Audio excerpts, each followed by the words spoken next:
Hey everybody, welcome to Culture Doom. This is episode 415. My name is Alex. I'm Brendan.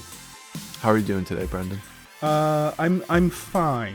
I'm okay. I'm tired. How are you doing? I'm feeling a little tired too. Yeah, a little tired. Had EMR class last night, started it all, got my workbook. Came home, He's been waiting went to bed around 11. He's been waiting to mention his No, I haven't. firefighting class. He was like, No, I saved like a few babies last night. Pretty tired. I had one in each arm. You were kicking vampires and running out of a burning building as you saved the two babies. Yeah, that's how it always is, though. No, it's just emergency medical response. It's like first responder type of stuff, things.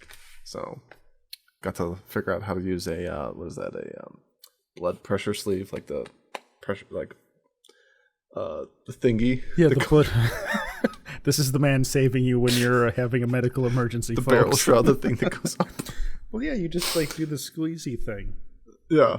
Yeah, so trying to do that and finding pulses and stuff. So that was kind of interesting. So it's a thick book, but it's an 8-week course. So hey, at least you're contributing to society. Your community. Well, I have 2 kids, so I mean I can use them as tax write-ups now, but then they eventually become tax farms for the government. So I'm doing my part. Taxation with representation is still taxation. Yeah, I mean, it's weird because, well, you know me. I go back and forth between having children and what the ethical ramifications are. I think it's good for you. I think having kids is good for you. I think having kids is good. I think having kids is good for the parent. It gives you focus, and it makes you not a drunk idiot on a Wednesday night. But it makes me yearn for those days again. I will say that like today I had to get up at 6 a.m. to go to work early, and I was thinking to myself, oh, my life is so hard. And I was like, Alex does this every freaking day. Yeah, even on Saturdays and Sundays 7 days a week. Worse. Because I've sat Nicholas down and I'm like, look, dude, you can't be waking up at like 5:45. Bruh. Like, you need to sleep right now. Because Dad needs to sleep. But then he wants to get up and he wants to play Fortnite. And I'm like, all right, fine, I'll start Fortnite. And I just come lay on the couch here and I cover myself up and I'm like, it's time to get a console for him. He's got the Wii. He started playing the Wii. And he's got the Super Nintendo Mini. Yeah, but he wants to play Fortnite. So here's my idea. Black Friday is going to be coming up this year. There we go. Or Cyber Monday. There might be Switch deals. You can play Fortnite. He can have his Switch and play Fortnite. I can have mine. Then you guys can play together. Yes. Alex, speaking of being an out-of-touch boomer. Yeah, buddy. You and I started discussing coloring our hair today for the first time in our adult lives. Lives ever. The first time ever. Yeah. Yeah, we're at that point now. We've hit the big 4-0. We're starting to. We're basically. I mean, technically speaking, we're in midlife, right? I would say formally at 40, we're technically midlife. Midlife, yeah. So we're at the crisis point of our lives. We're at the point where sports car. We're at the point trophy wife. In the point of life where you have less years ahead of you than you've experienced. Mm-hmm. So the years ahead of you are going to be ones where you're not going to have any of the vitality and energy and strength and exuberance that you once did in the previous half of your life. Yes, please keep. Even though they say it's your golden years and you're supposed to enjoy it and stuff and sit side by side in your bathtubs looking up at the sunrise. What the fuck are you talking about? Your golden years are like when you're 60, not when you're 40. No. That's what we have. That's what we're supposed to be. Oh, I thought you were saying that you were in your golden years. No, no. These are like maybe bronze, I am. I don't know. Bronze at best. But yeah. Anyway, so one thing that I've been noticing is that my hair has been starting to change a couple of colors and kind of skipping that whole like gray and white and just becoming translucent. Oh no! Oh, you're gonna end, in a year and a half. You're gonna end up looking like James Gunn. Oh god. He went from being a pretty dark-haired man to being completely white or transparent, as the case may be. Like silvery white type of gray stuff. And I'm kind of like, I think it might be an issue with the fact that a lot of things are now like LED lighting. So I feel like a lot of times it kind of Sure, picks up buddy. That's definitely. Oh, okay. I thought you were the way it's like you were saying the LEDs was reflecting changing. Gotcha. Yes.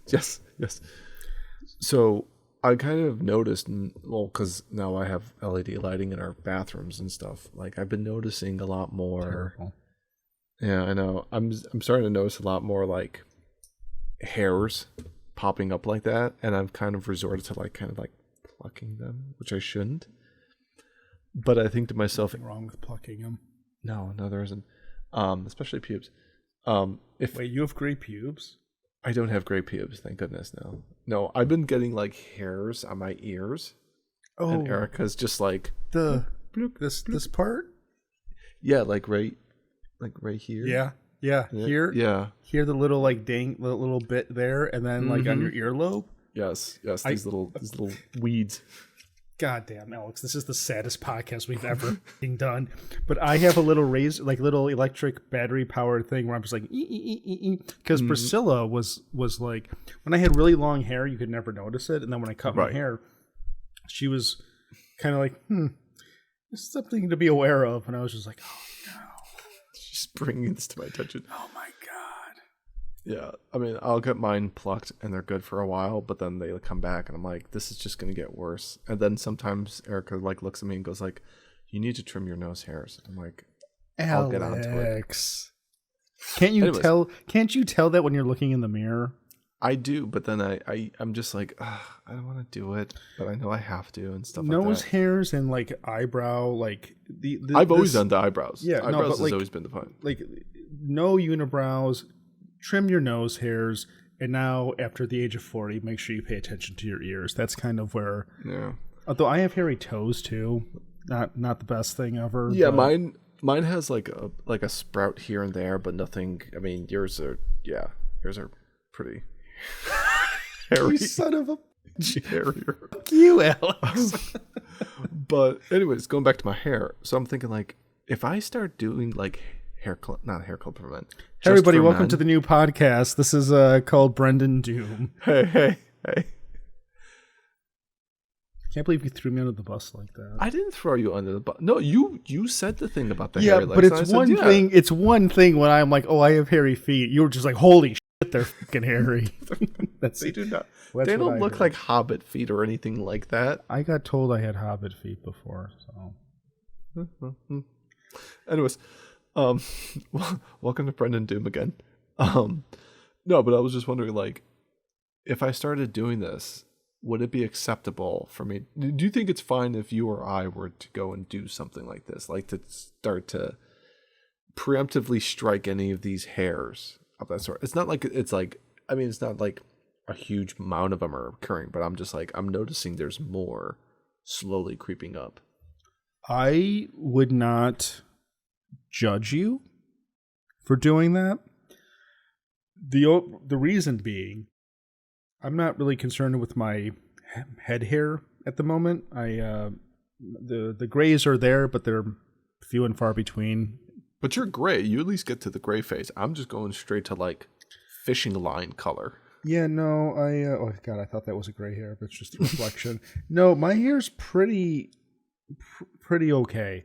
It's more my beard, and I'm sure you've noticed this in the past. You can't see on, like especially here. See that? Mm-hmm. Oh yeah. Yeah. So I actually told Liz, I was like, Liz, would you still respect me if I started dyeing my beard?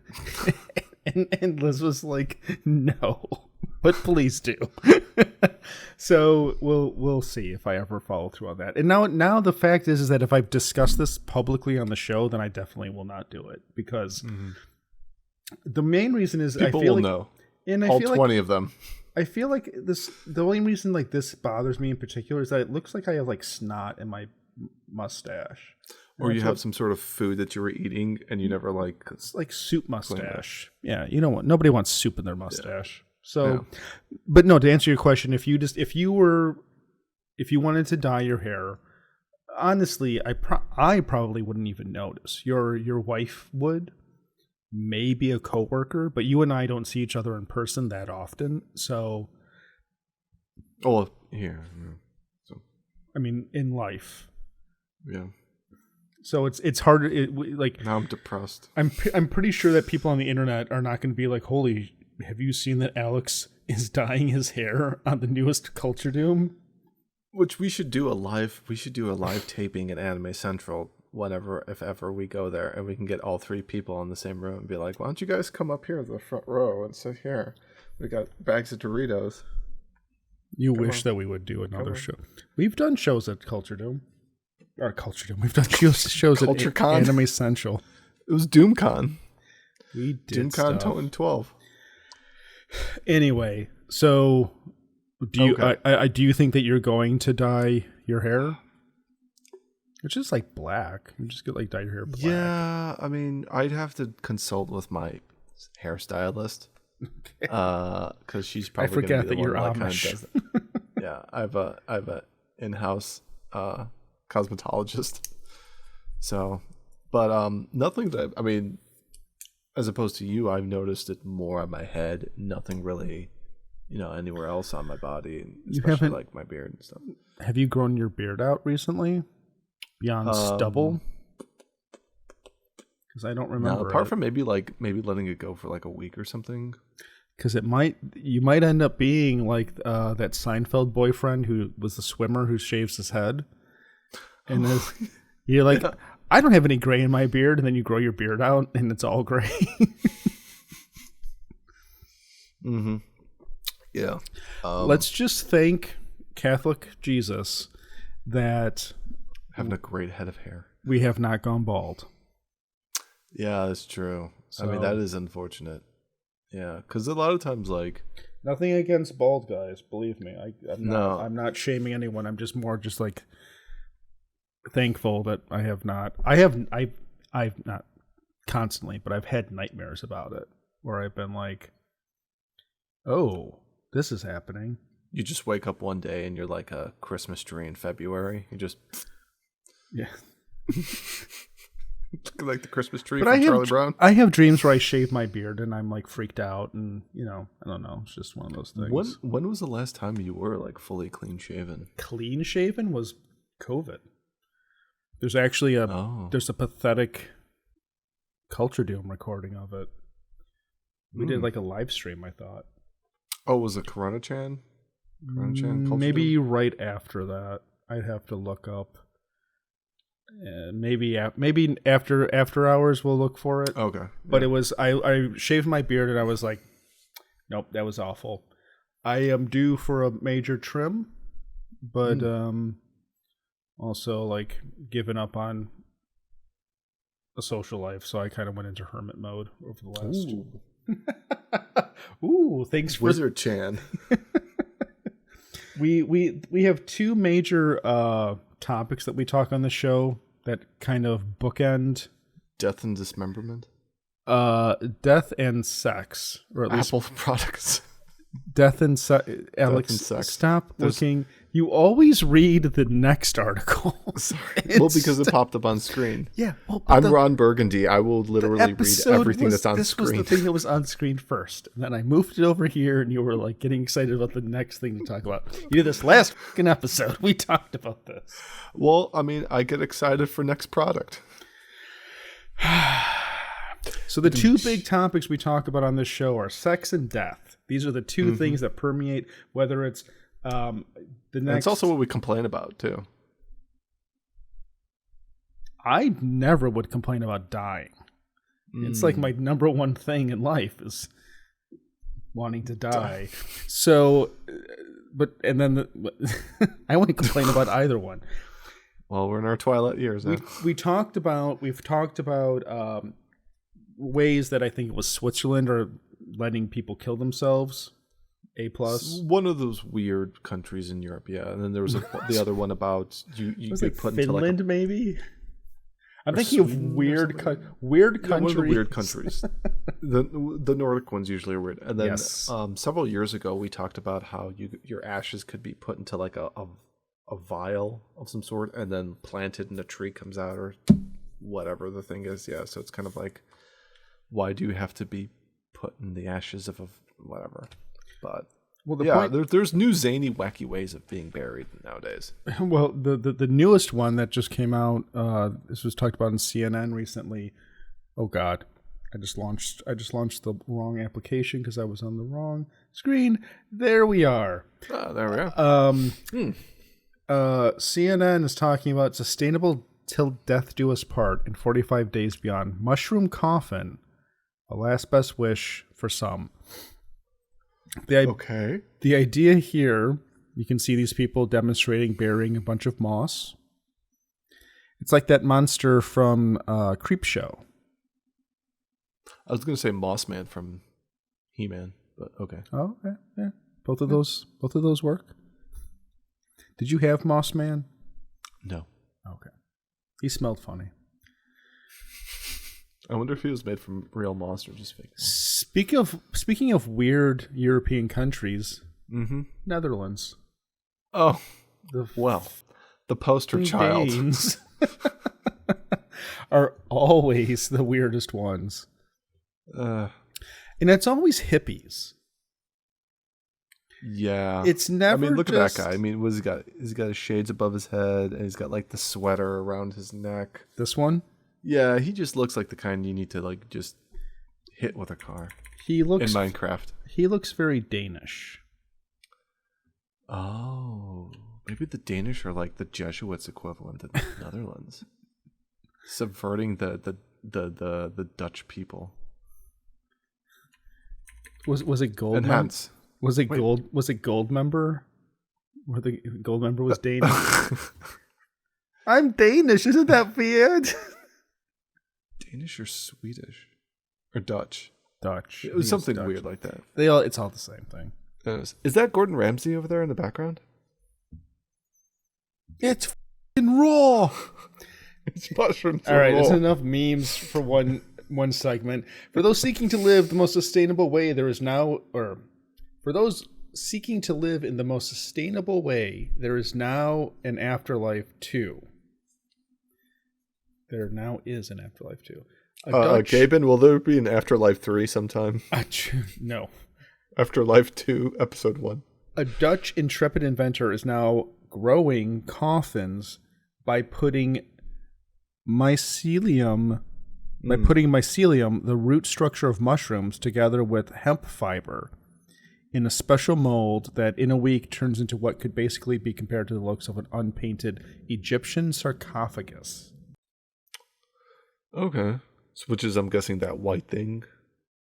Or is it just the mossy part inside the white thing? I can't mute this. Why is it some Eurotrash dance club? Look at this guy. Okay, so it's the actual... discotheque. So it's the coffin itself. Yeah, it's the coffin. I thought it was just the stuff inside. No, it's the white thing. Oh, see? Okay. It's a whole coffin. Oh, okay. So the whole thing will degrade. And then... Yeah, but I think human bodies like decompose longer than that period of time. No, but the point is that there's not going to be a metal casket left in the ground. So you just ashes to ashes and dust to dust. You know? Well, I think we may have discussed this before. Okay. The whole idea is that there's nothing left behind after you're buried. Okay. That's the whole idea. Which then begs the question, well, then do they put a gravestone marker there? Or is it just...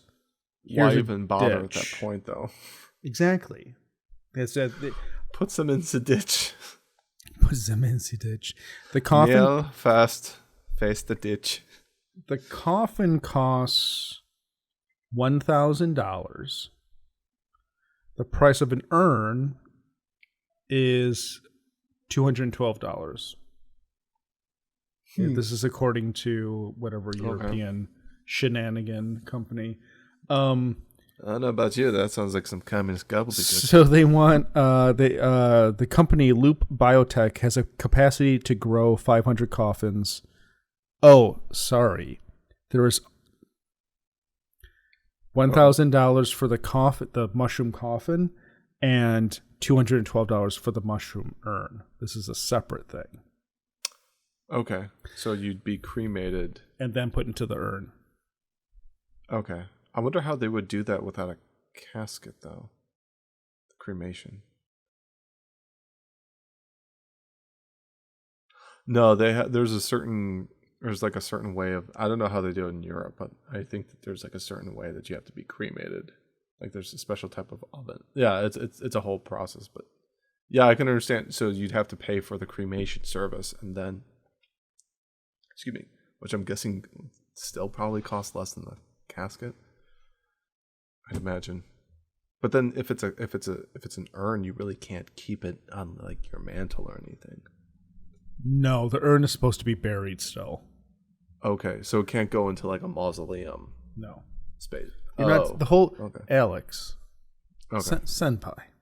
The whole idea is that I should know this because I mean I'm turning gray. We're past 40. No, I'm just saying the whole point is that you're not leaving any physical stuff behind. So there's no being put in a mausoleum. The mushroom story is that the whole thing falls apart and then it's over. It biodegrades. Yes. So your ashes or your remains or whatever are all just back to the earth. The body though would take longer though. Yes, to decompose. Yes, senpai. You are right. Okay. Does it cost? Does it weigh more than a kilogram of steel? They're also putting it in protected parks. Not normal. To put nature at the heart of the funerals, Loop Biotech is partnering with Nature Burials Netherlands. Hello, Summer. Rough Riders? No. Oh, no. Maybe. The blinds are closed. Nature Burials Netherlands, which uses 6 special habitats where remains can be embedded in protected parks. Sounds like a cemetery. Yeah, but there is no headstone then.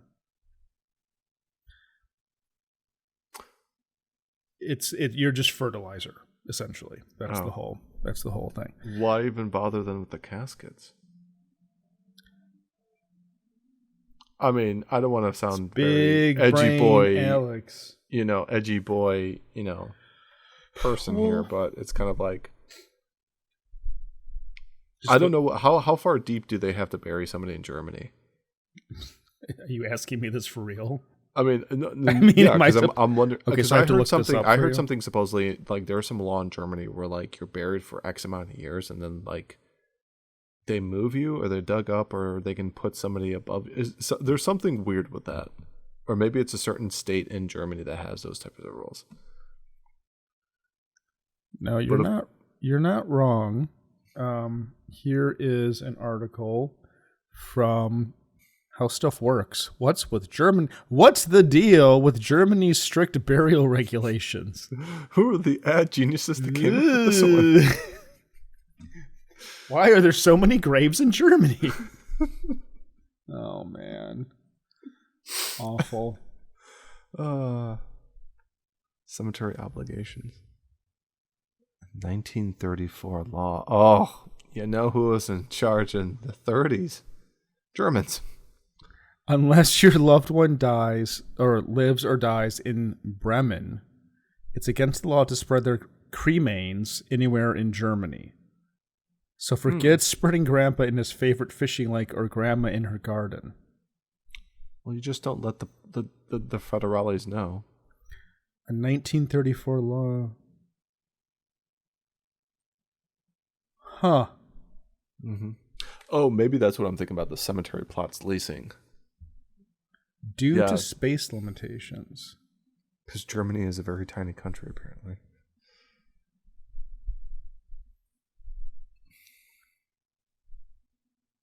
Oh my God. You're right. After the remains decompose, assuming the soil conditions are right, which is an increasing problem with German cemeteries, the plot lease is available for renewal by the family. If they choose not to pay or can't afford to, a new resident moves in. That's okay. Yeah, that's kind of what, because I remember there was like something with the number 10. And so it makes me, so back to Edgy Boy, going like, what's the point of you guys having these caskets when you just need a big old pit? We don't have any listeners in Germany. Oh, thank goodness. I mean, if we did, then maybe they should tell the Bundestag or whatever they have. Is it the Bundestag? I don't know what that means. Bundestag. There's Alex's history degrees coming out. I know, yeah. Oh, well, I didn't do much like German history. You know what? I took a look at my transcripts, and somehow I took history of Southeast Asia. I don't remember ever taking that class. I must have been skunk-ass drunk during that time period. I'm like, Southeast Asia, like Singapore? Or like Singapore, like Vietnam, Myanmar, Cambodia, like all those, like Indonesia, Laos, I guess. Yeah. Okay. Yeah, I don't know. I don't remember the class. It's on my transcripts. You don't remember any of it? No, I don't remember taking that class. I don't even know who would have taught that class. So Alex, would you be buried in a mushroom coffin? No. How would you like to be buried? Or what would you prefer your final resting place? I want a kiss casket. Erica said no. Yeah, so do I. Eric and I had a vote. A heartfelt discussion with me. Well, it was more of a vote. Alex was like, kiss casket, and Erica said no, and I said no also. And Alex was like, I don't think Brendan gets a vote, and then it was like, no. Probably just regular casket. Interesting. Headstone. Okay. Buried next to my wife, Christina Ricci. I mean, what? I want to start my own funeral service or burial service, which is just a giant fan facing the ocean. And it's just like a slab. It's just a wood chipper. Well, it's like a slab. And you make chum. It's a big, fast fan. And very sharp. It'll be a slab with like a stopper, there'll be a bunch of like pedophiles. Rubber. What? It'll be a bunch of rubber like tires and then like a steel reinforcement. So it slides into it and then your body ricochets and flies past and into the blades of the fan. Yeah. And it's just kind of like then you just wood chipper. Wood chipper's a little bit. It's a little déclassé. You have to sell this to the local township. It'll be a spectacle. Be a spectacle. Everybody will come down. They'll have the parasols and the picnics.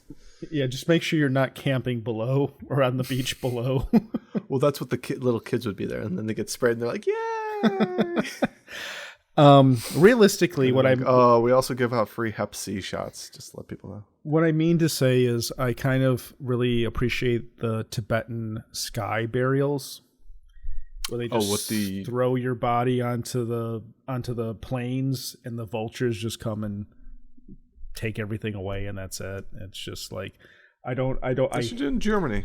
I hate the idea of cemeteries. It just seems like a colossal waste of space, time, and money. I think that funerals are very predatory. Watching it twice and seeing how they want you to buy a nice casket and immediately put it in the ground, and then you have to go through all of these ceremonies and all these people just to say goodbye to your loved ones. It's just not for me. Speaking of the ever-waking hell of life, Apple has a new product coming out. Oh, speak of the devil. It's called the Vision Pro. And you know what is this, Brendan? Tell us what this amazing toy is. I'm moving this screen so that you don't get all Ron Burgundy. Don't get ideas and start. Oh God. Oh God. Oh no. Oh no. There it is. Oh my. Fur set? Stop reading. Fur Saturday? No. Sorry. Can't help it. Alex has announced. Apple has announced the Vision Pro. Mm-hmm. You haven't seen anything about this yet. What is it? It's an Apple product, so I already know I hate it. I like that Alex is my pet boomer. My pet 30-year-old, well now 40-year-old boomer.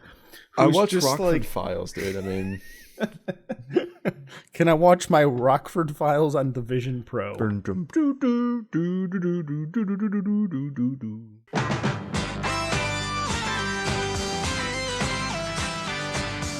The Vision Pro, Alex, is Apple's entry into augmented reality. So, are they trying to do this now? Did they know that it's like... So picture... Oh, no. Those are like swim goggles. So picture... Nicholas is like, hey, I've got those. I'll pay Fortnite on them. I thought you were laughing at her face, which we'll get to in a moment, because this isn't a model problem. This face situation is on everybody. Oh, yeah. I think she has this look. She's like, I need a new agent. She's like, I want to die. I need a agent. So Apple is entering the augmented reality world. Not VR. This is not an index competitor. So is this more like Meta? Like, isn't Meta trying to do something like? I think it's Meta and what was the Microsoft had it? Microsoft had their thing too, that I don't remember the name of. Yeah.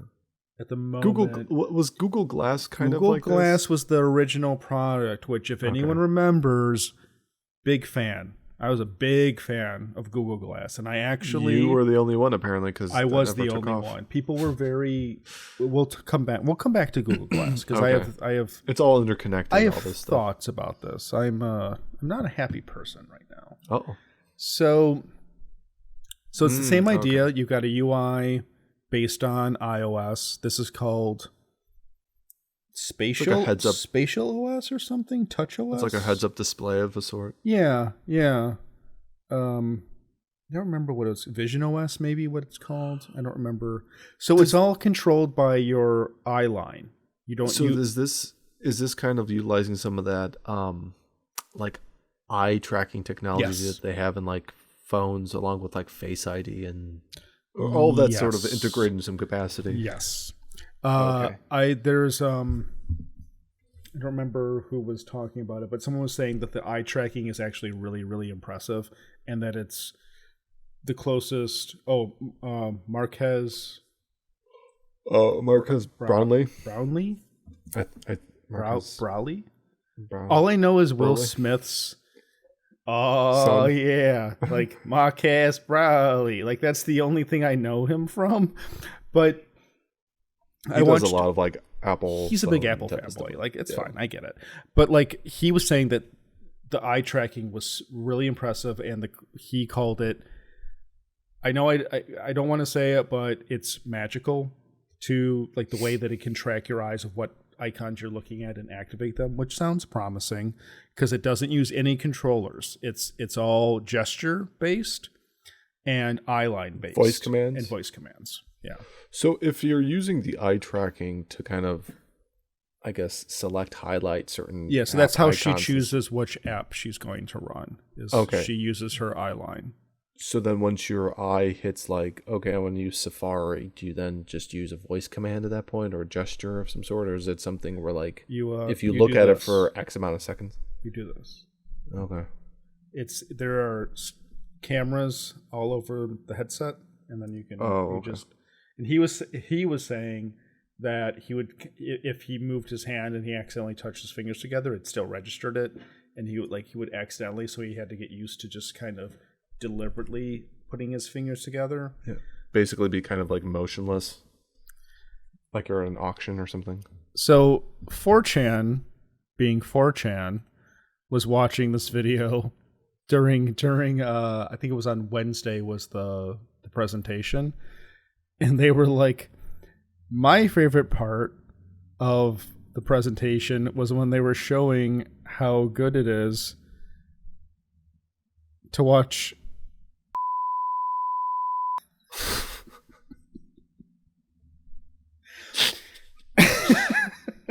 so there's that. Bunch of good boys. Bunch of good boys. So yeah, you can watch movies on giant, make your screen even bigger. So there's that, the entertainment aspect of it. They're saying you can play video games, but they're talking about using it on a screen. It's not VR. They have not, in this presentation, they made no claims of using VR for any of this kind of stuff. Okay. And then there's the whole web browsing, productivity, all of the usual, and then business meeting stuff where you're talking to people on your VR headset, which we'll come back to. While they're on their desktop cameras. So as people had said, so she's just going to be standing there with a headset on, and they're going to be watching this woman, this dumbass walking around with her Who's this headset. dumb bint with the ski goggles? There's a way around this. Mm-hmm. And it is because what they will be seeing is not you wearing goggles.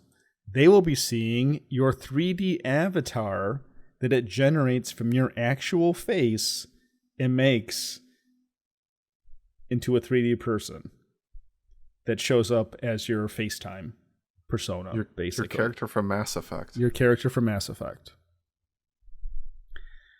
Alternatively, other things that people were talking about, that like when work gets to be too much for you, you can shut it off, lay down with your headset on, and go to sleep like a sleep mask? Look at the sky.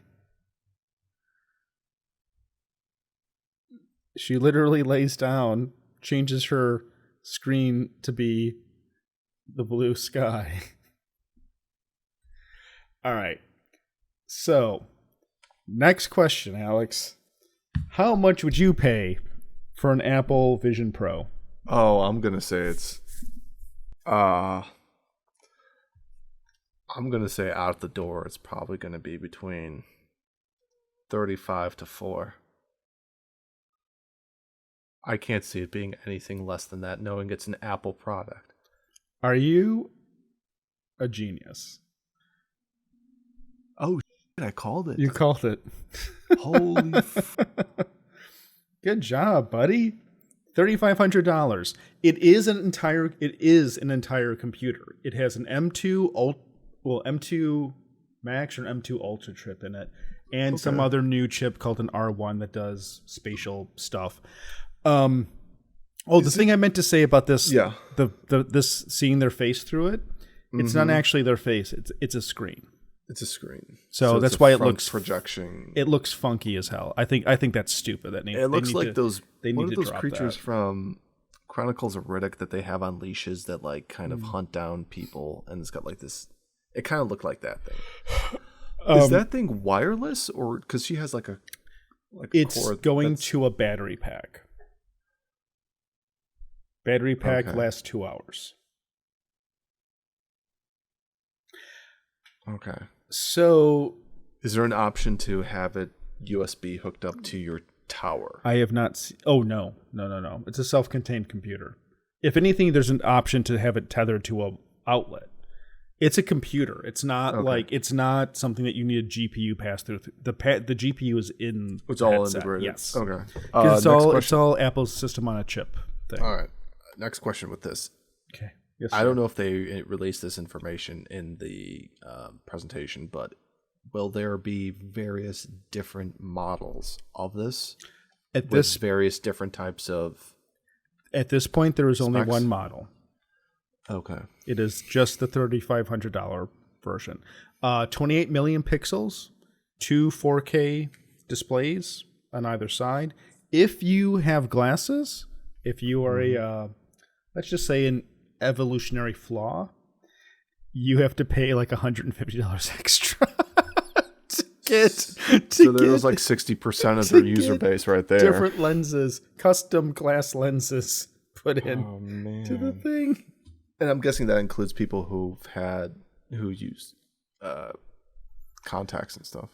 That I don't know. Okay. Maybe, possibly. You may have figured out a hack. Okay, well, we bumped it up to 80% of Apple's user base. So here's the thing.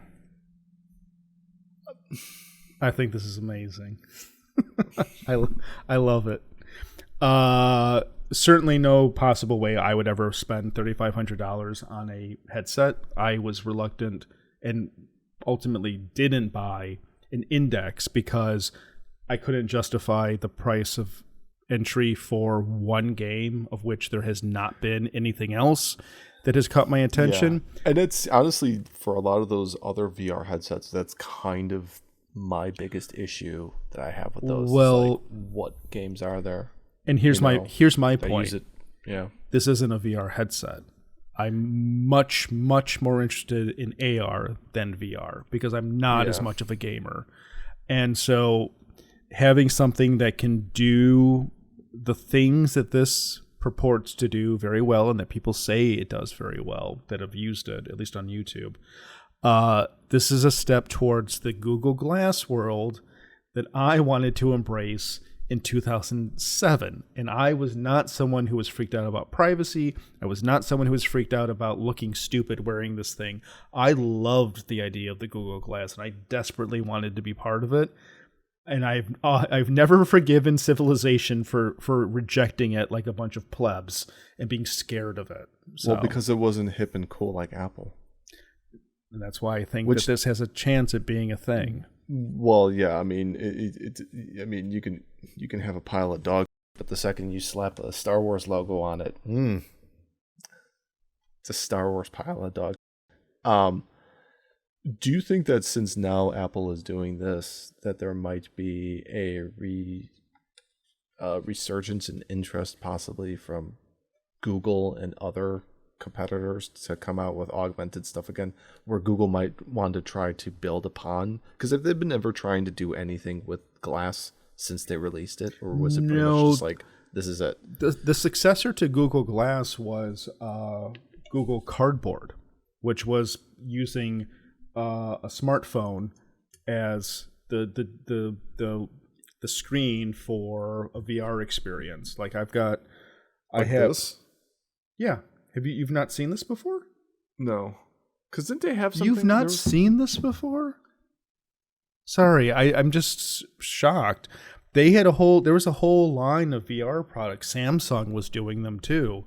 The first one I bought was actually what is it? Mattel who did Viewmaster. Viewmaster. Hasbro? Maybe it was Mattel. Whoever, Viewmaster had a Google-enabled version where you put your phone in and you held it up to your face and it had like a roller coaster experience or whatever. And it was really cool. Cool enough to the point where I bought them as gifts for kids and like would show them. I have a great picture with one of my cousin's children showing her to look at this stuff. And it was like super cool. And I've been into this forever. I've always liked this stuff. And to me, the Vision Pro, while obviously too expensive, certainly figuring out what the use case is for it legitimately is, it's still like the first real chance of augmented reality to become something mainstream, culturally accepted. People were upset about the little crystal thing on your glasses when Google Glass came out. Now you've got the New York Times writing about why this is going to be a big thing and why people should pay attention to it. You know, it's like it's a different landscape now. It took almost 20 years for it to catch up. But the funny thing, sorry, I don't mean to take up all the time. No, don't. But like It's funny to me watching all of these pundits also talk about how scary it is and how dystopian it is. And there are lots of people saying things like how unsettling this whole vision of the future is that Apple is now pushing, specifically because of things like the woman laying down looking at the blue sky after she finishes work, where it's like, oh, good job, citizen. Take your 15-minute break from your office and look at the fake blue sky, you know. Yeah. I think that's a little contrived. I think it's mostly because it's like you don't have to utilize it once you're done with it. You know, you could take it off. You don't have to necessarily have one of these. You know, it just that alleviates the whole, like, you know, 1984 dystopian universe. But I mean, she kind of makes it look like she doesn't want to unplug from the Matrix. Yeah, it's. I mean, I kind of feel like rather than this, I kind of feel like while this is kind of like the whole augmented reality, like they could have. Do you remember like in a lot of like games? I mean, you've played Cyberpunk and stuff like that, where they have like the little emitters, they have like the holographic type of image coming out of it. I'm just wondering if that was something that could ever be developed utilizing augmented reality, or like a television. Like, does Apple have an actual like TV? I know there's Apple TV, which is just like their streaming stick or whatever it is. But can they make just like a television that kind of utilizes some of this technology? Oh, so you mean like Minority Report? Does it not have to be the goggles? I'm guessing. Is what so you want holograms? Yeah, like where you could kind of use the augmented reality and somehow make it as like a hologram, I guess. You know, I don't know. Rather than just having it, because it seems like it's very stuck in the goggle phase or something like that. Especially if you're using like that, if you want to do like the camera avatar thing, where you can have a TV and, you know, camera on the TV, which, I mean, they could probably do that now as it is. So are you thinking of like the scene in Minority Report where he hooks up, he plugs in, stuff like that, he plugs it in, and then he's watching his home movie, and then it turns into like a hologram for him to try to touch? Sadly. Something like that. Yeah. Which I mean, considering this is a film from 20 plus years ago, and I mean, I'm pretty sure like the whole camera setup, they're probably able to somehow, you know, advance from the way it looked, because those really look like the old webcams from back in the day and stuff. But rather than just having it kind of confined to the headset, or is that part of the full package deal, do you think? At this point, no, I don't think that hologram projection is really a technology. And I mean, holograms haven't been a thing since we were the cover of National Geographic. Well, I'm thinking more of those old video games that had you would look down and they were like the cowboy. Okay. Do you know what I'm talking about? Yeah. Well, there's been various types of attempts at making it legitimate. Like with this whole being like augmented reality, I'm guessing maybe they can kind of finally get to that point where they, you know, you can actually talk to the emperor in your meditation chamber. I'm thinking of. I mean, I know that you want to have a holodeck, but oh god, yes. But the old hologram arcade game. Did you ever play this? No. What is this? You've never seen this before? No. Looks like an isolation chamber. It was a video game. It was one of those. It was based on. It was full motion video with the mirror hologram idea. So it projected a hologram on a 2D plane, and it was just a weird video game of. That looks amazing. Looks like something that would have had a Tommy Bartlett's. I mean, I think wasn't. Who made that? Was that Sega then? That was Sega. Oh, whoa. Yeah, LGR has a video about it from 10 years ago, but dang. But it was a whole thing. Oh wow. Oh, jeez. Yeah. So anyway, neat. Um, See, some of this technology, meaning basically like the way they bring it up, where it's like Google Glass, like maybe they can come back to it now that somebody else has been able to do this and stuff, like this older technology, like maybe revisit it, approach it from a different angle now that you have, so many more years of, advancement engineering wise. No. Okay. You know what it is? You're a family man, so you don't want to sit alone on your couch with your headset on and watch a giant screen. My hand down my pants. Well, I mean, that is what people are, of course, discussing. Are there any... Although, in Draconian Future World, there have been conversations about what if Apple tracks your eye, like what you're looking at in any specific scene, and then the cops show up and they're like, inappropriate vision, citizen. You were looking in the wrong place. Which, if you have issues with that, then you're probably just forgo it, mostly because it costs $3,500. And I don't know how many neat bucks are still able to go around. It's the first round. That price will come down. I think that people were saying that the original iPhone was $700 when it launched, and then 6 months later it was $400. So $3,200 is not a huge improvement, but if it was $2,500, suddenly that's only $500 more than an index was. Yeah, and an index still needed an entire computer with it. And I'm assuming they'll probably be able to make various tiers of what each of them would be, and then there'll be the different price points for both of them and stuff like that. So yeah, but Japanese people, let's talk about them. What are they up to? Tentacles? They're having trouble smiling, apparently.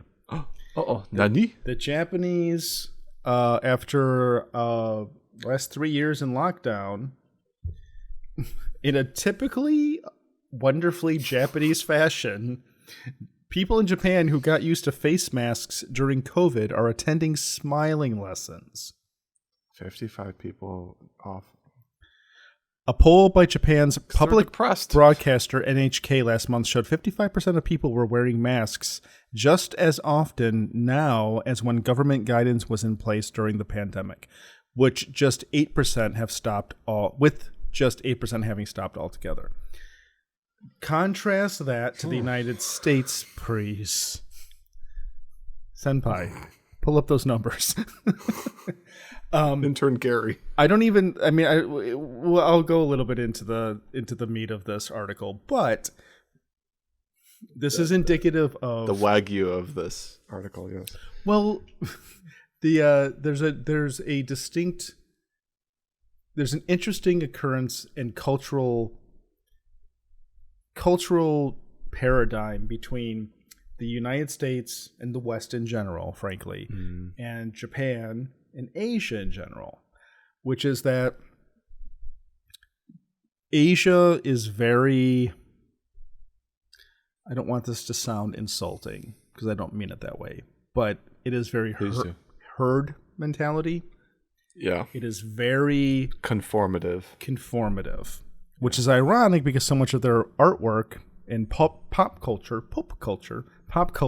is wants to force the individual. So you have like Naruto being very I am an outcast, but I can succeed. I'm an individual. I'm going to do the best I can. Shinji Ikari, the beast that shouted me at the heart of the beast, or what the world, the beast that shouted me at the heart of the world. Yeah, there we go. There's the title. It's that whole asserting individualism is very romanticized in these countries, and it's the medium that allows them to exert that repressed individualism. But even in the industries that allow that, it's very rigid. So think of video games, film, animation. It's a very rigid corporate culture, no matter what. Yeah.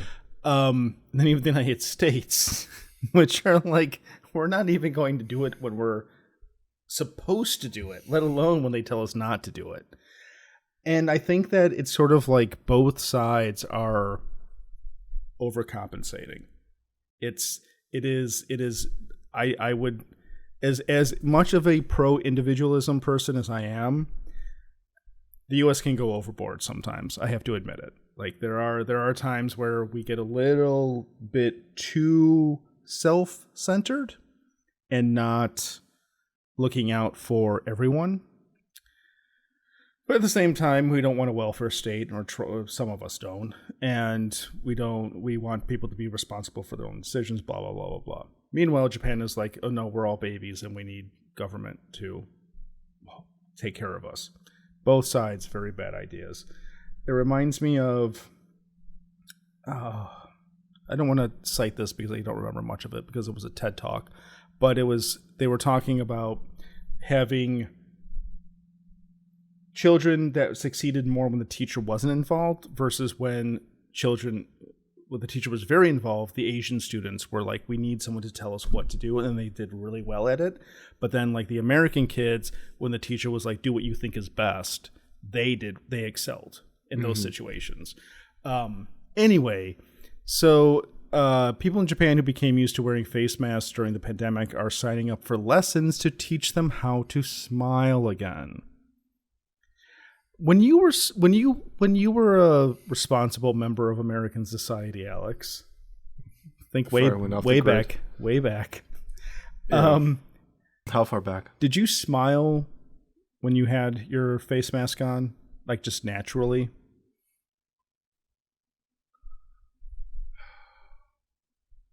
Maybe, I think so. Like I did, instinctually, because it was just, I mean, it's kind of weird. Talking to people during the whole pandemic situation, it was startling how much you read people's lips to understand what they're saying without even thinking about it. Mm-hmm. And also use their face, their mouth as a emotional indicator. Yeah. And so I always was looking at people's eyes then. Yeah, because it's like me when I go like very Japanese when I smile. I was looking for that. I was looking for that glint and then the creases, and so it just is kind of baffling to me that Japanese people were like, "Well, I just won't smile anymore." Like, what the is happening in Japan? What's also weird to this point is that they were like, "Well, I don't smile much because I was on my mask." But during this time period, a lot of stuff became virtual, and you had, Zoom and video calling and stuff like that, FaceTime and stuff. And you can still see people face to face and talk, but, just like you and I are right now. But I'm thinking, did you guys honestly wear your masks when you were doing Zoom calls? And you didn't do like any like laughing and chatting and stuff like that? Because I know a lot of people are doing like these, like I never did that really, but like virtual dinners or like get-togethers and stuff where you all sat around and you had their, like, if you're telling jokes and telling stories, like you would smile or something like that. I just find this very weird how they became just very dour, because it's like, is that what the mask is? Like, you're supposed to be very solemn because you're sick right. At first I thought this might be a joke, like an Onion article. Mm-hmm. But it's Sky News. I mean, it's a real UK publication, and they have this picture of people looking in the mirror, checking out their smiles, and it says, and it's like young people. I hadn't used my facial muscles much during COVID, said the 20-year-old. She has now hired the services of a smile instructor, saying it's good exercise and will help her prepare to enter Japan's job market. Ms. Yoshida and her classmates, mostly young people, are being taught by Keiko Kawano, who in one exercise has them hold up mirrors to their faces, stretching the sides of their mouths with their fingers. It's like the Joker. Oh my God. Oh. Wow. Although the Japanese, I mean, to their credit, they do have a lot of very different types of courses and instructions that they go to for various types of reasons, which smiling, I wouldn't be surprised that they have one like that, but it's also kind of sad that they need to go and do something which is kind of a natural thing for them to do, like just a natural human, reaction. They don't smile. Or Japanese people don't smile naturally. I mean, maybe they did. Anime has taught me differently. Hentai has taught me very differently. Oh my god. She believes Japanese nationals are less inclined to smile than Westerners because of their sense of security as an island country, a trend only exacerbated by a rise in mask wearing. What? Culturally, I'm sure a lot of people from Hawaii smile. Culturally, a smile signifies that I'm not holding a gun and I'm not a threat to you, she added. What the fuck does that mean? I'm not a member of the Yakuza, is that? What's a popular anime right now? Chainsaw Man. I mean, what week is this?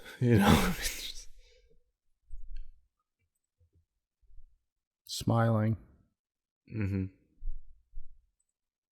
Smiling. Smiling. Both smiling. Oh, I remember him for one episode. Anyway, you get my point. Right. I should have said MD Geist. Smiling. Oh, they make me smile so much. Smiling. Mm-hmm. Smiling. Smiling. Youthful joy and exuberance. Smiling. Look at all those smiles. Smiles. So what I'm saying is that you get my point. I think that's a little insincere to act like, okay, that's creepy. To act like Japanese, and let's say, well, Japanese specifically, because this is the article, but to be like, no, we don't smile because we don't have to. I don't believe that. Yeah. I think there's a natural instinct to smile. Although, maybe I'm an idiot, now that I think about it. What?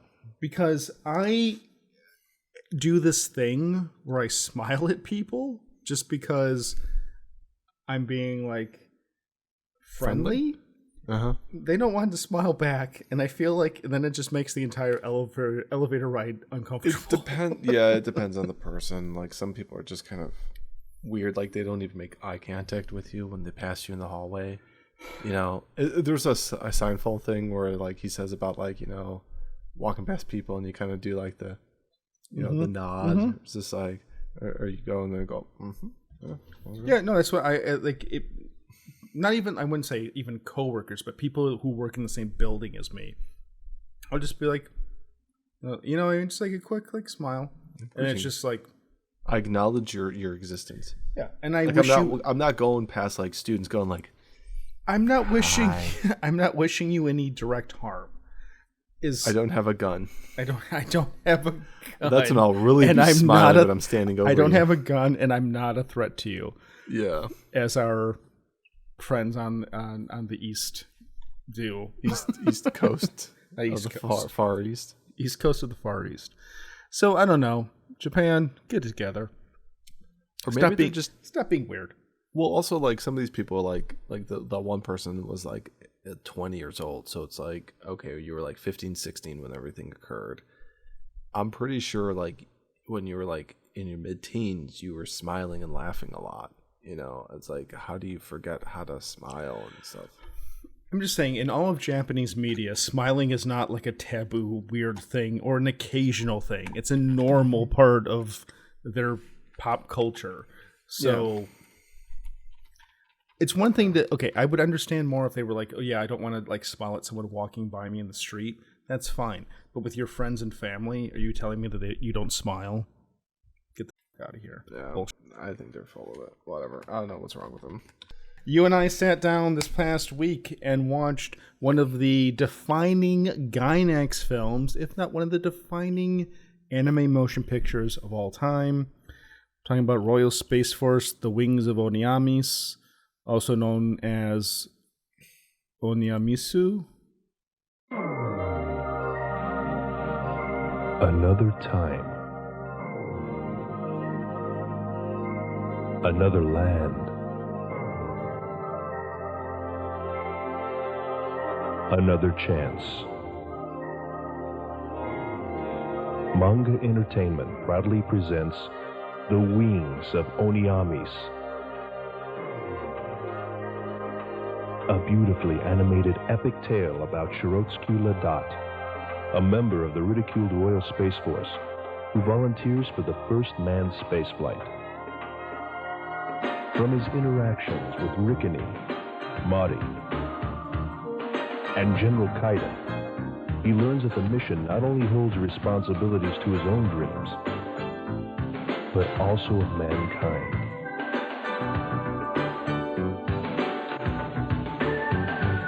The exotic soundtrack of Oscar-winning composer Ryuichi Sakamoto adds to the richly detailed animation.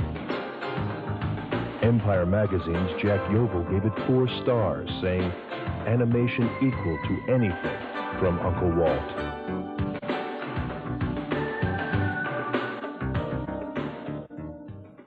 What the heck is this movie about?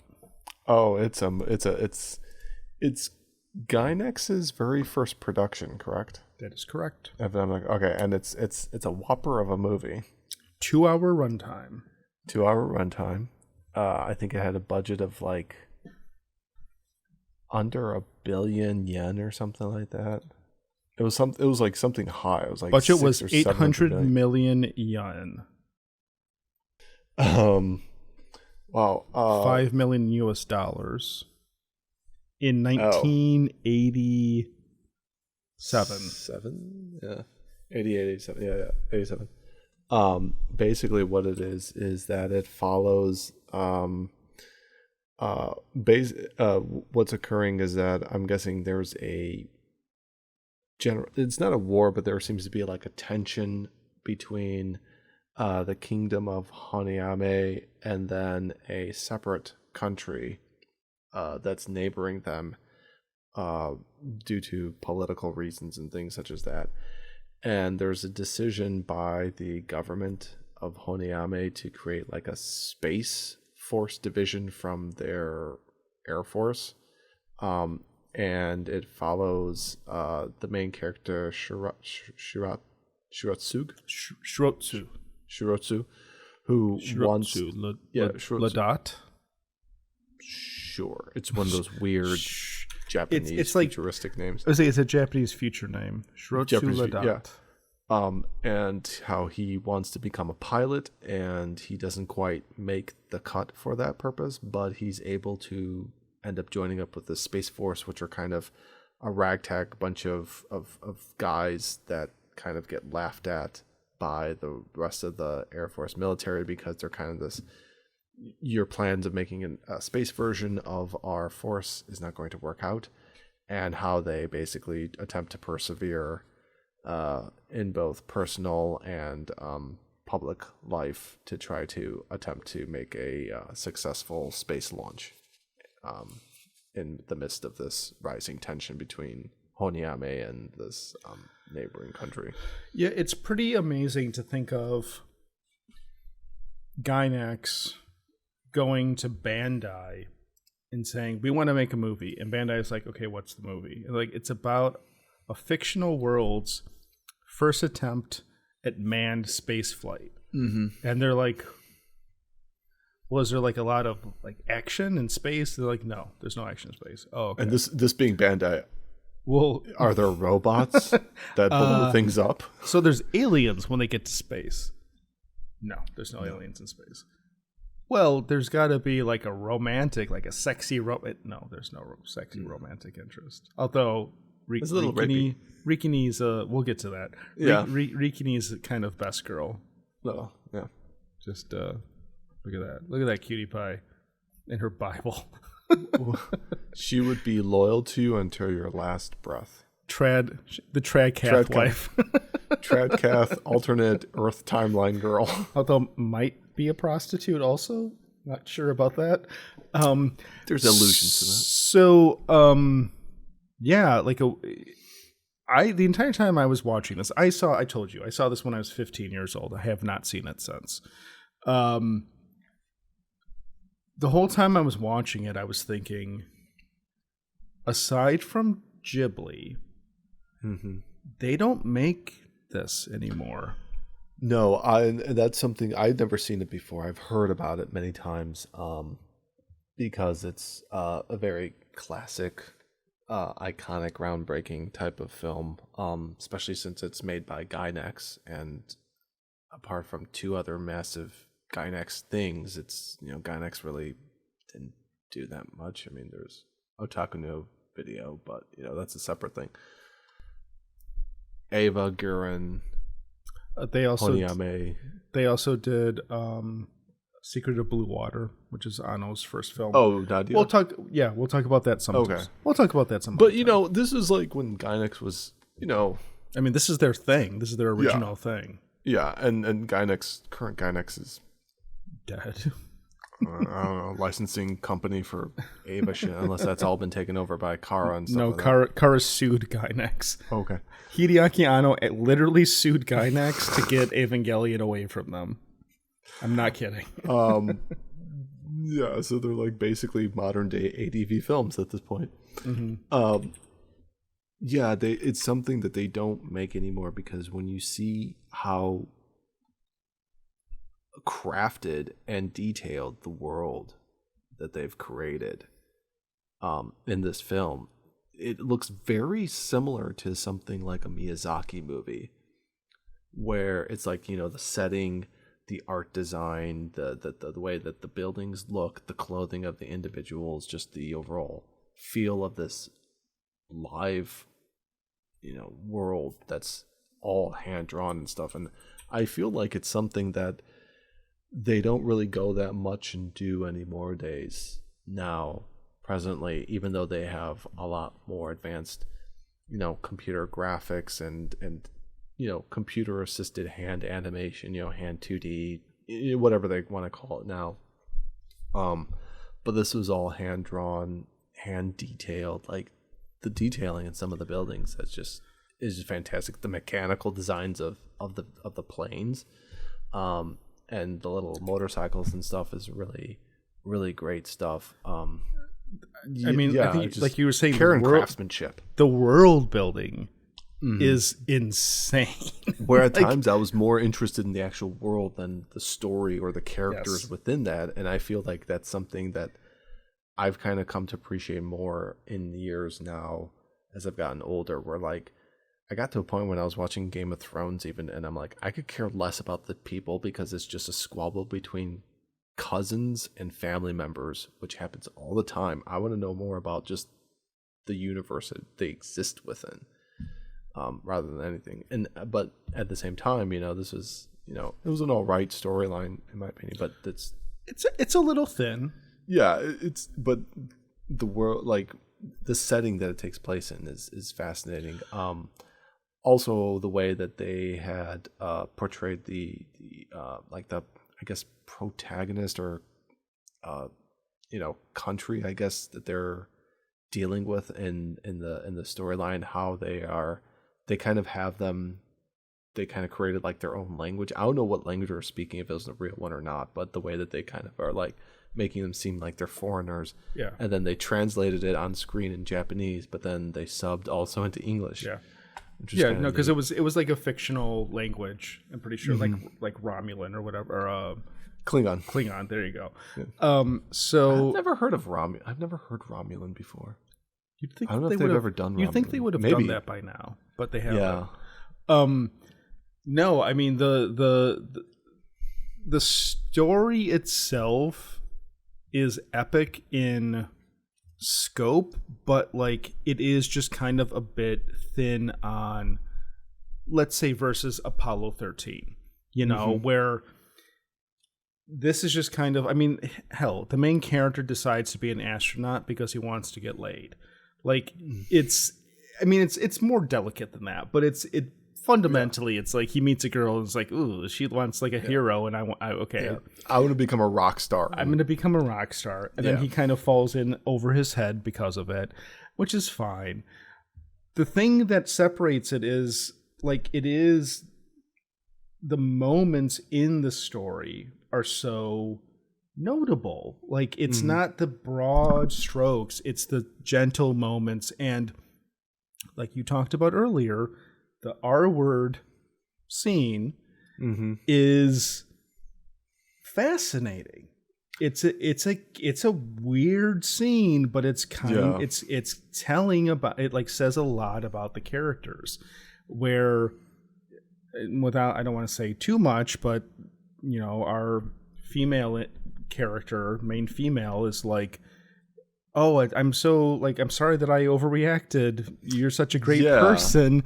And it's like heartbreaking. And it's like she just kind of is stuck and can't grow and refuses to accept the reality around her. Whereas Shirotsu is trying to be better, but he's still kind of an idiot, you know? Yeah. And so you've got this dichotomy of, and there's these great scenes where, I don't know if you can spoil a movie from 1987, but when the rocket's going up, she's like in the, or maybe I'm conflating some stuff, but she's in the field cutting like the rice or whatever, and she looks up and it mirrors the scene of him watching the jet plane taking off.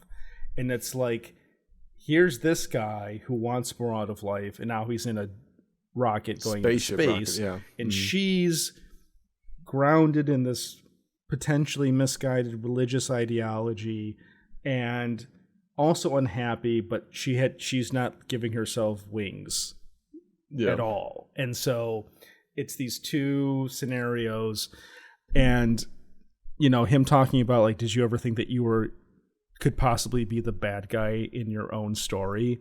It's like an interesting moment that he has of like realization, and just, so I liked that stuff. I think the last like 30 minutes, like pretty much everything from the rape scene on, is really solid storytelling. The rocket launch is like wonderfully intense because of what's going on. So, you know, that's involving, or is occurring because of the rocket. It's also kind of interesting because, like you said, like Apollo 13, where, you know, a lot of these guys are training for this, you know, mission, and they're kind of like trying to be like, well, we have this technology and we're trying to adapt it for something that, you know, we're going to theoretically utilize in space. And there's like the training montage of him trying to do, you know, stuff that you see like NASA guys doing, and they're trying to do it, you know, within their own means, because they're kind of, like I said, they're this, you know, ragtag kind of spit upon, dirt kicked in the face kind of group, which are like, you know, you're just a bunch of misfits, and the whole thing is not going to pan out, and nobody would likes you. And there's even the thing where they talk about like how they have they're like dress uniforms, which are kind of clownish looking to begin with. Yeah, they say they look, well, I think it might be a translation issue, but they call it like a peacock outfit. And there are things about the translation that I had problems with, and I wasn't sure if it was a script issue or a translation issue, because at one point they talk about Earth, and I'm like, but you're not on Earth, so don't translate it as Earth, and don't call it a peacock outfit, because there aren't peacocks on this planet. So like, it's a little too localized for Earthlings. Royal Space Force, The Wings of Honneamise. How many pots of gold? I will give this film 3 pots of gold. I believe I gave it a 7 on MAL, which coincides with me giving it a 3. You get grumpy about my anime list also. No. My only issue with my anime list is that it's kind of hard to find it's kind of hard to find titles there, because they put everything like just in Japanese. Yeah. But if you type in like the English thing, it'll bring it up, but it's still listed under whatever. It's got its own thing. I have to say, you know, Gainax, this was Gainax's first project out of the door. And it's something that it's one of those, you know, classic 80s anime films that unfortunately kind of gets caught by the wayside in terms of how many people have seen it or actually seek it out to watch it and stuff, which is kind of a shame, considering one, Gynex in more recent years, Ava, Gurren Lagann, even though you're not too big of a fan of it, but I enjoyed it. I respect it. Yeah. Because I think it was the most recent thing after Ava that they kind of did that was like a new thing that got popular. As far as I know. They got popular, yes. They did other things, but yes. Yeah. But yeah, this was like their first thing, and it's quite a marvel as to what it is. Like I said, the world crafting, the last half hour of the film is really good. The detailing of the hand drawn animation, which does not exist. I also enjoyed like that one, like kind of like the thriller chase sequence when there was like the assassination attempt that was taking place. What I enjoyed, it's just kind of a perseverance of the personal spirit to try to achieve something that, you still want to try to do for yourself, even though you're told that you're not going to accomplish anything or make anything of it, and I found it inspiring. There's a moment where everything's looking awful and bad, and Shirotsu says, "Or if we give up now, you're gonna throw everything away, and all of this was for nothing." And it was just kind of like there's like a lot of effort that goes into things outside of you, and you can't. People will put time and effort into stuff, and throwing it all away just because you feel hopeless in the moment is not necessarily the way to go about it. So I just found that very inspiring and perspective giving. I remembered liking this when I was younger, and as an older person, I think I like it even more. I would say 3.5 pots of gold. Aside from some thin story elements and some thin character stuff, overall, I thought it was like very compelling. It's 2 hours long, and I really never felt bored. It was always building towards something, and I appreciated the action moments, like the chase scene that you're talking about, which had some really phenomenal art design. When those pole, like the electricity poles, when they go, it's like, oh my god, it's so cool. And then which I would love to see this on the big screen. And then just like the character moments, like the infamous scene is very interesting, but also like the smaller stuff. I love the ending. I love that she has the last line, strangely enough, in the film. I like that he does this whole thing about practicing his speech when he gets into space, and then it's like nothing of what he actually says when he gets up there. Like I love that stuff. So yeah, no, I think it's a really great film. I think it's like one of those film tragedies where Japanese audiences didn't care and the international world didn't care, and then 20 years later it becomes this huge hit of, oh, Evangelion's big. Oh, Gunbuster was big. Here's now we care about what Hiroyuki Yamaga was doing when he made this film, and let's go back and see what else is in Gynex's catalog. Yeah, here's this motion picture they made, which was their first thing. Unfortunately, Gynex became kind of a tragedy in terms of anime history. There's a lot of bookkeeping issues and tax evasion issues there.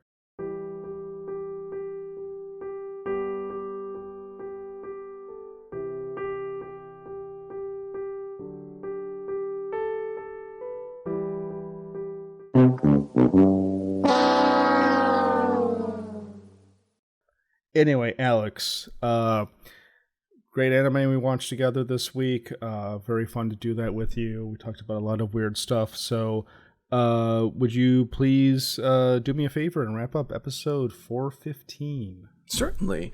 Thank you very much again to everybody who stopped on by to listen or watch our fun little podcast here on the YouTubes and on the intranets. Hope you had a great time. We will hopefully see you again next week. But until then, on behalf of Brendan, this is Alex saying double bachinga from Culture Room.